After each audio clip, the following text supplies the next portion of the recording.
रहे हरिहर क्षेत्र गंगा के किनारे बैठे हुए व्यास के पुत्र श्री सुखदेव अभिमन्यु के पुत्र महाराज परीक्षित को कथा सुनाते हुए बोले हैं, सुनिए उत्तरानंदन परीक्षित। देखते हैं थोड़ी देर रामायण में कि भगवान श्री राम का अवतार कब हुआ, कैसे हुआ और क्यों हुआ। 3 सवाल।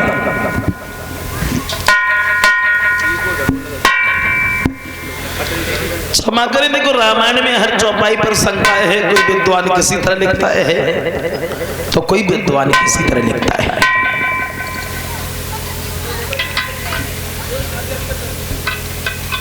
अयोध्या के राजा हुए हैं दशरथ ने। दशरथ के घर में 3 रानियां थी, कौशल्या, सुमित्रा और कैकेयी। लेकिन दशरथ के घर में किसी संतान ने जन्म नहीं लिया था।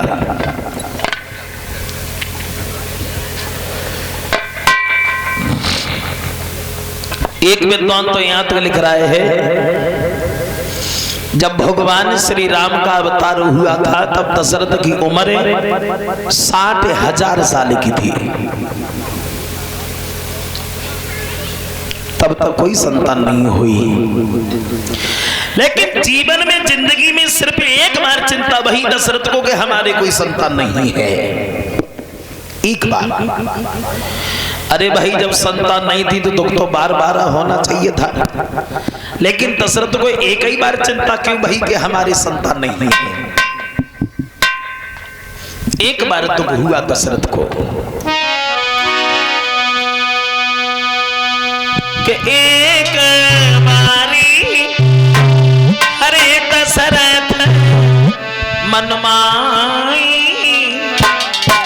और भैया गिलानी मुरे सूतनाई।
चिंता नहीं कि हमारे संतान नहीं है।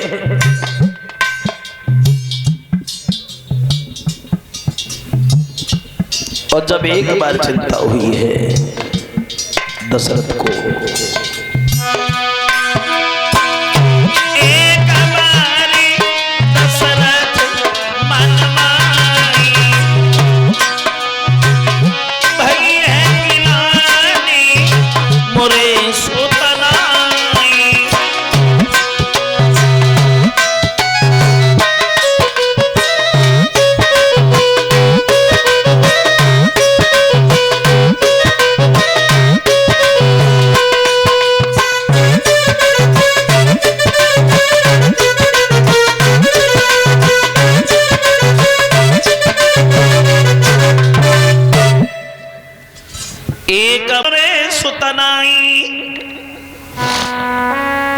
एक बार दशरथ को चिंता भई कि हमारे संतान नहीं है।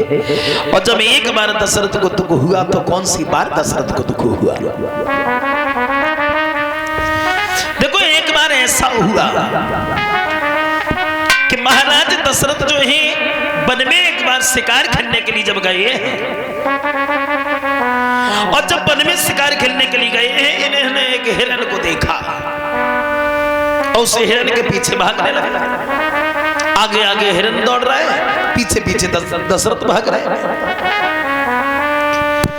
भागते भागते जब बहुत दूर निकल गए, लेकिन वो हिरण मानने में नहीं आया। हिरण ने देखा है कि दशरथ ज्यादा दुखी हैं, तो वो हिरण खड़ा हो गया। अब मानव की भाषा में बोला है, अवध नरेश तुम हमें नहीं मार सकते। दशरथ बोले, भैया हम तुम्हें क्यों नहीं मार सकते? तो हिरण बोला है, अवध नरेश हमें एक वरदान मिला है। वरदान? हाँ, कैसा वरदान? तो हिरण बोला है, सुनो अवध नरेश,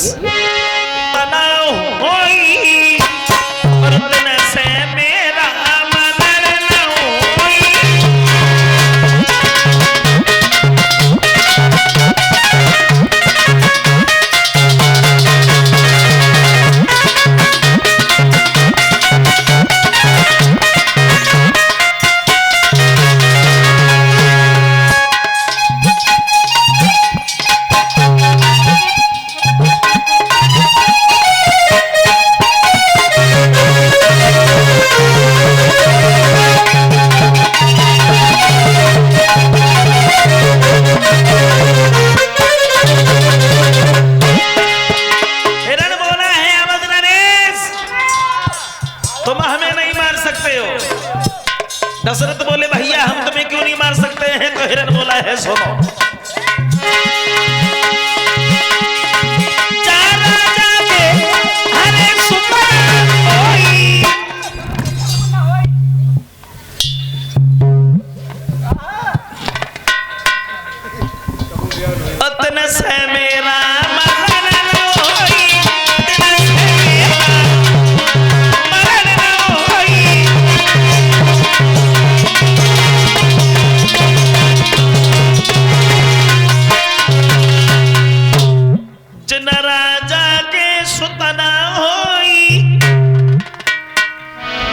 जिनकी कोई संतान नहीं है, जो संतानहीन है वो हमें कभी नहीं मार सकता है।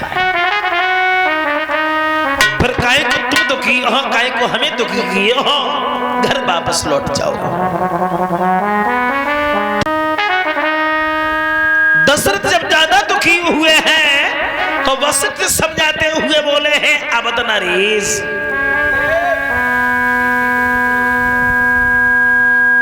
अगर तुम ज्यादा हैरान हो, तुम रो रहे हो, तो ये बिल्कुल गलत है। चिंता करने से संतान प्राप्त नहीं होगी। दशरथ बोले, गुरुदेव फिर मैं क्या करूं? तो वशिष्ठ ने जब दशरथ को ज्यादा दुखी देखा है तो वशिष्ठ बोले, हे अवध नरेश हमारी की बात सुनो, तुम रो नहीं, धैर्य धारण करो। हम तुमसे ये कह रहे हैं, तुम्हारे घर में एक नहीं 4 बालक जन्म लेंगे। मतलब? बोले हाँ, घबराओ नहीं।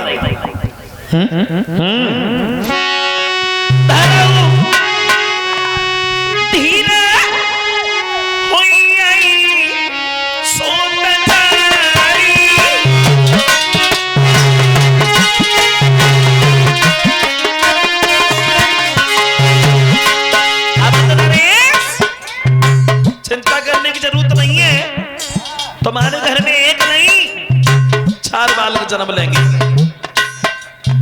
मतलब? बोले पूरी बात में सुनो, मतलब धैर्य धारण करो, हमारी बात पर विश्वास करो।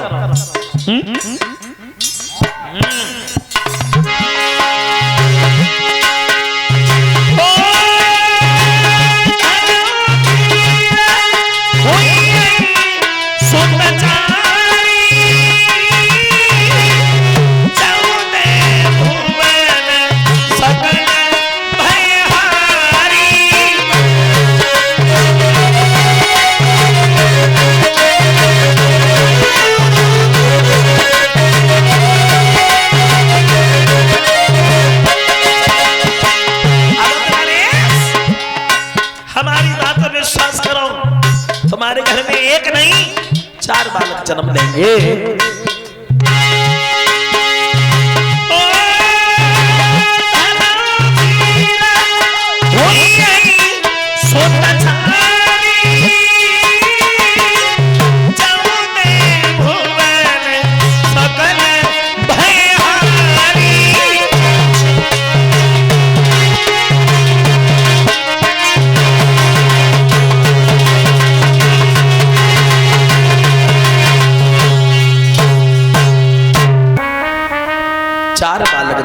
लगे, घर में श्रृंगी ऋषि को बुलवाओ, अश्वमेध यज्ञ रचवाओ, हमारी बात पर विश्वास करो अवध नरेश, तुम्हारे घर में एक नहीं 4 बालक जन्म लेंगे। गुरु वशिष्ठ के कहने के आधार पर दशरथ ने घर में श्रृंगी ऋषि को बुलवाया, और जब श्रृंगी ऋषि को बुलवाया है तो घर में अश्वमेध यज्ञ करवाया। भगवत स्वरूप हो, 1 साल तक तो अश्वमेध यज्ञ चलाया है और 3 दिन तक पुत्र यज्ञ हुआ। और जब वो यज्ञ हुआ तो अग्रदेव खुश होकर के प्रकट हो गए, लेकिन खाली हाथ नहीं है। एक हाथ में खीर का कटोरा लेकर के अग्रदेव प्रकट हो गए। अब वशिष्ठ बोले ही अवध नरेश, ये खीर तुम्हें तीनों रानियों में बांटनी है। कैसे बांटनी है वो तुम जानो।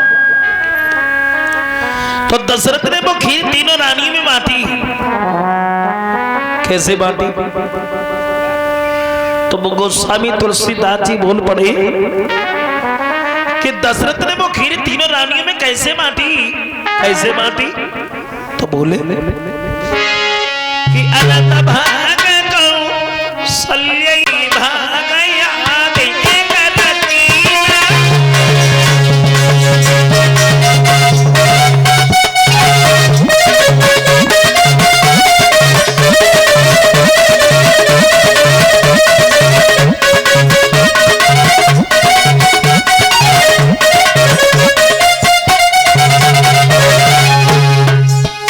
दशरथ ने वो खीर तीनों रानियों में कैसे बांटी? कैसे बांटी? तो वो गोस्वामी तुलसीदास जी बोल पड़े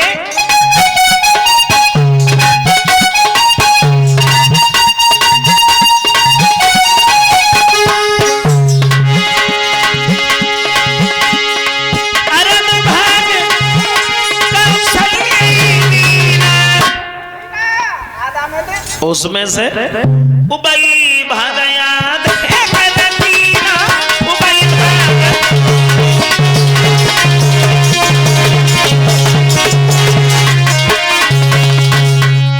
अरद भाग कौशल्य दीना।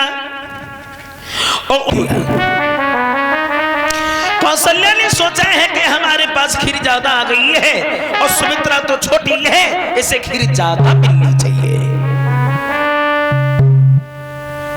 तो कौशल्या ने अपने में से आधा भाग सुमित्रा को दे दिया। अब सुमित्रा के पास में 2 भाग पहुंच गए। इस तरह दशरथ ने वो खीर तीनों रानियों में बांटी है। इधर रावण, कुंभकर्ण, मेघनाथ जैसे जब अत्याचार करने लगे हैं तो सब देवता भगवान के पास जाकर के अनुरोध करते हैं। तो भगवान बोले ही घबराओ नहीं, हम अवश्य आएंगे भूतल पर। देवता भगवान से अनुरोध करते हुए बोले दीनबंधु तेरा सुनो हितकारी, तेरा सुनो हितकारी और मुँह पे भीड़ परी अतिवारी। तेरा सुनो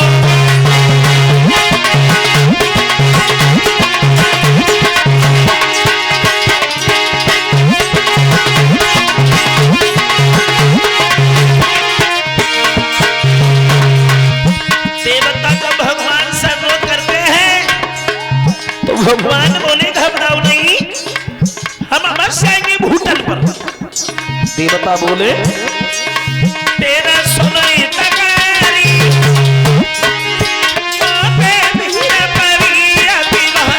तेरा सुनो।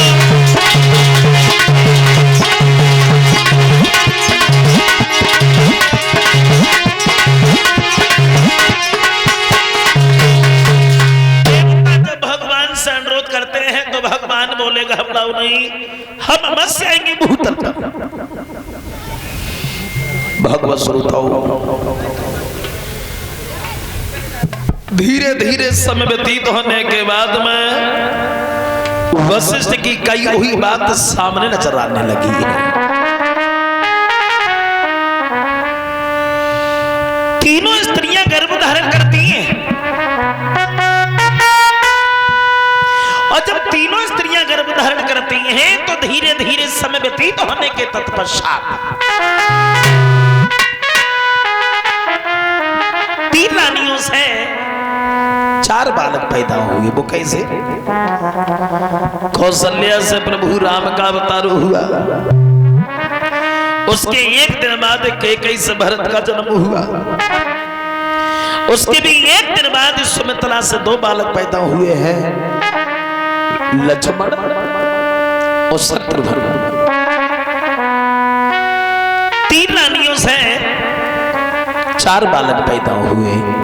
अवतार तो ऐसे हुआ। अब दूसरा सवाल ये है कि कब आए श्री राम, कब अवतार हुआ भगवान श्री राम का, भगवान इस भूतल पर कब आए, कब आए? तो वो गोस्वामी तुलसीदास जी कि नौमी तिथि हरे मधुमा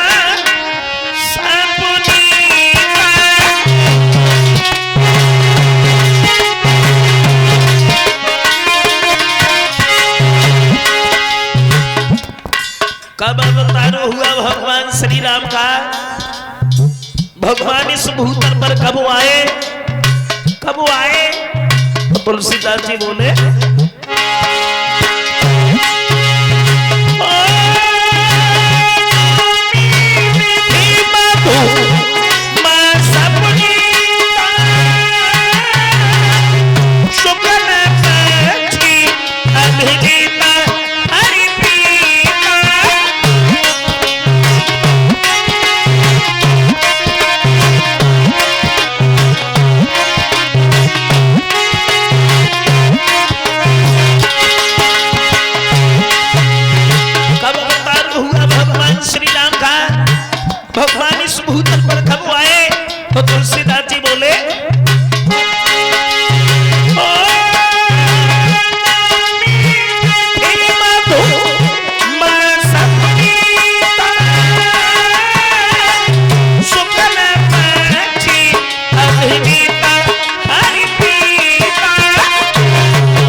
नौमी को, कौन सी नौमी को? चैत के महीना में शुक्ल पक्ष नौमी दिन कौन सा था? मंगलवार। चैत के महीना में